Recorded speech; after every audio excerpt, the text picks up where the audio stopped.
Hello, my name's Mike Mallock from the Professional Academy at the University of Glamorgan. Today I'm just going to talk quickly about an overview of answering examination papers in general. In this case we're talking about the WJEC Maths paper. However, some of the rules will apply to other subjects and other boards' papers equally, including papers from the University of Glamorgan, I have to say. The first rule, which you've probably heard 1,000 times, is read the paper and each question carefully. Take note of how long you have to answer the question. In this case, you can see you have 1¼ hours. Some papers have useful information at the beginning. It's worth making a quick mental note of this information, although you won't need all of it during the examination. For example, here we have the value of pi that's to be used if you're not using a calculator. Here you've got various formulas.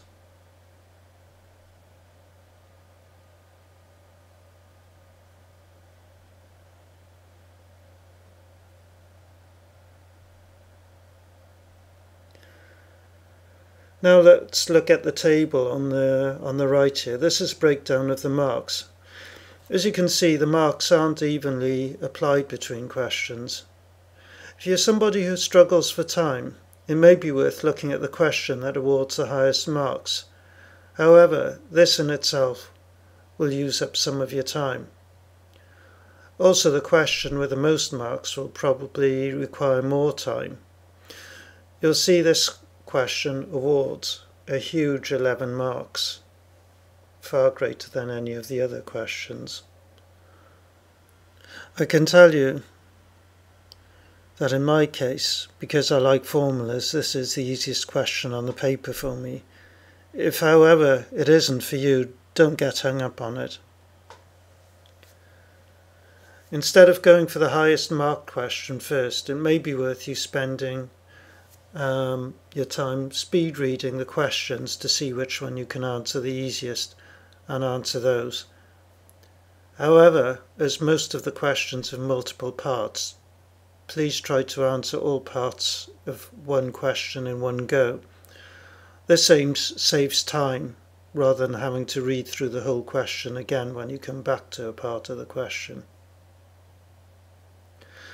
I'll confess now that although my English is good, there were 1 or 2 questions which I had to read many times before I could make complete sense of them. If I were you, I would tend to leave these questions to the end. If you have time at the end of the exam, once you've answered all the questions, go through your answers again. You can double check answers you've had to write out in long form, with your calculator perhaps, or if you've had to solve some equations, stick values in to make sure both sides of the equation balances. Please note something else in the maths papers. You are often asked to explain your reasoning. It is therefore important to give a written explanation of what you're doing. I will mainly be focusing on the maths in my solutions in the videos, but will speak some of what you must write. Also, as it's been nearly 35 years since I was in an exam at this level, the methods shown may not be those used today. They are, however, not wrong, and if anything, they're more rigorous. You can't be marked down for doing this. By way of interest, I may or may not give you real-world examples for using certain techniques. I may also give you a couple of ways of resolving a problem.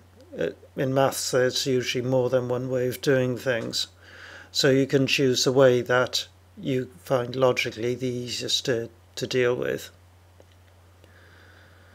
It might not always appear so, but maths is a fundamental part of the real-world way of doing things. so please try and enjoy the videos given by myself or colleagues.